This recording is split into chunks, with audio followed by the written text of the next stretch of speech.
stopped me on the street last night. Said everything's alright. Roller coaster, make it through the day, I'm right. It seems your meal ticket is gone, but life goes on. I could never imagine something better. Yeah, right. Now you're cooking on high heat in the middle of the street. Roller coaster, take me to a better time. Let's go! All sing your high line with the roller coaster of life. Yeah. It's time to all choose your timeline on the roller coaster of life. Oh,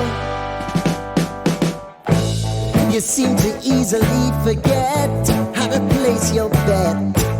When everyday life gets you down, you gotta steal the crown. Got to own it. Don't bitch and moan about it, please. God forbid you scrape your knees, and it's nothing to sneeze at. Oh, I've told you over and over again. You gotta get both hands around it and make your own plans. Roller coaster, it's taking over. It's about time. Oh, all sing your high line on the roller coaster of life. You've got to all choose your timeline with the roller coaster of life. Roller coaster.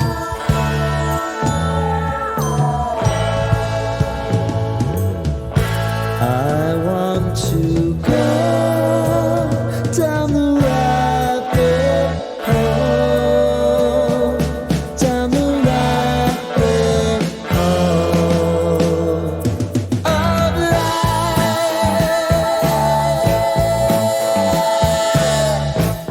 And now it's about to